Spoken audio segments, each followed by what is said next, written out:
Hello and a very warm welcome to Meghan and Harry News YouTube channel. Hi, I'm Alex. Hope all is good with you and that you are healthy and happy. This I found to be an interesting article about money, especially when comparing the Meghan and Harry now to William and Kate, and the difference in their monetary value, which has changed considerably since Meghan and Harry quit the royal family and moved to the USA. The extraordinary net worth of the royal family from Harry and Meghan to the Queen. Now, I believe this article is seriously playing down the money that the royal family have, as they are known to have loads of offshore accounts. Forbes only last year stated that the royal family, the Queen, her family, and all of the assets, all of the land they own, all of the properties, the fine art, the jewellery, the helicopters, the private jets, all that comes to about 88 billion.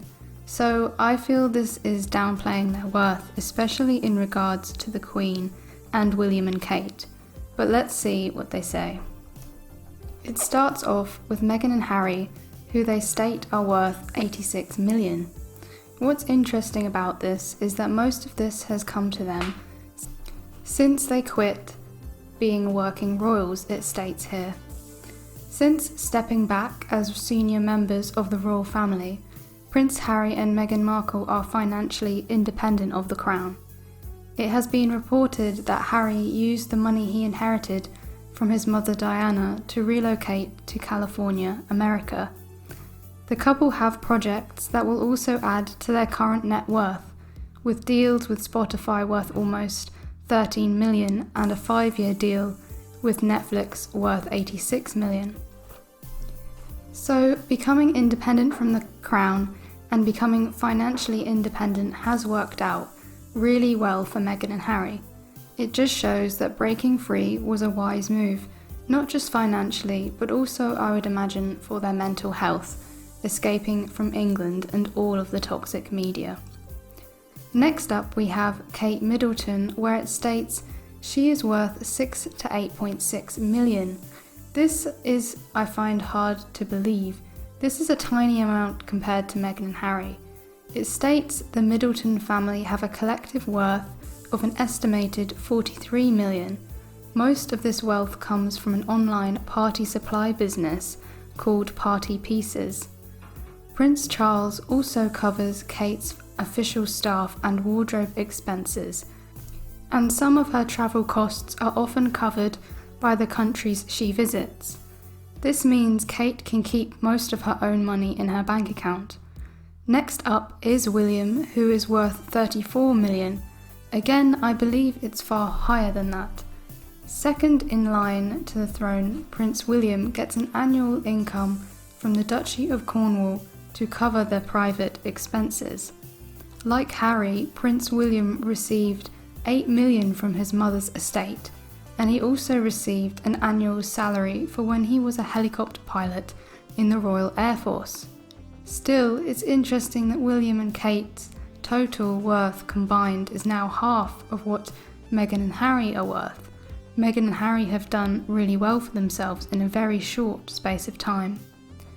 Prince Charles is up next with 344 million. A significant amount of Prince Charles' wealth stems from the Duchy of Cornwall, a private estate that owns and operates land in rural and urban areas, as well as various islands and cottages in Wales and Cornwall. And then they claim that the Queen is worth 517 million. It states much of the Queen's fortune comes from the property she owns, such as Balmoral Castle in the Scottish Highlands, Sandringham House, and various other properties located throughout the UK. The Queen's net worth does not include that of the Buckingham Palace estate, which is estimated to be worth over 8 billion. I feel these are grossly below what they really are, because if the true amount of money that the Queen and working royal family members was disclosed, it would create shockwaves. One example of money that the royal family will be making over the next 10 years will be due to the Green Deal and from policies made about climate change. Here we see Queen's property manager and treasury to get wind farm windfall of nearly 9 billion. The Queen actually owns the seabed around the UK. How she got to own that, I don't know, but she does. And by lending it out to wind farm companies over the next 10 years, they stand to make around 9 billion from this. Profiting from all of the climate change talk, a lot of the climate change talk comes from the royals themselves. I spotted this article yesterday from The Guardian.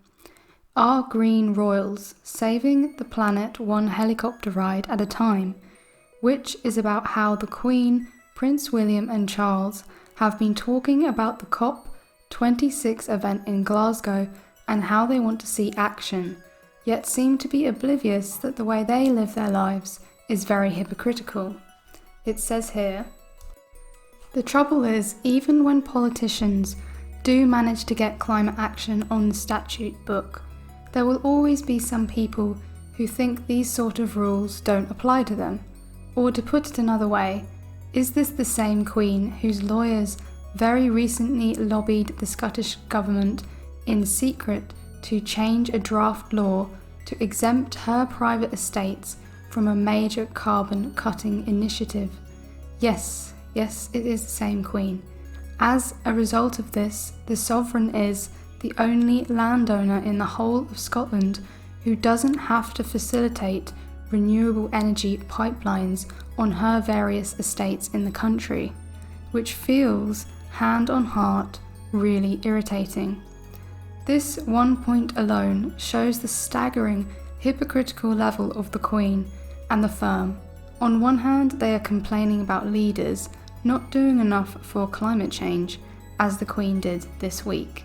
A Queen that's supposedly supposed to be non-political, and then on the other hand, she gets her lawyers to lobby the Scottish Government to bring in a law especially for her to exempt her from the same rules she expects everyone else to obey by. Anyhow, thank you for listening, and I will see you later.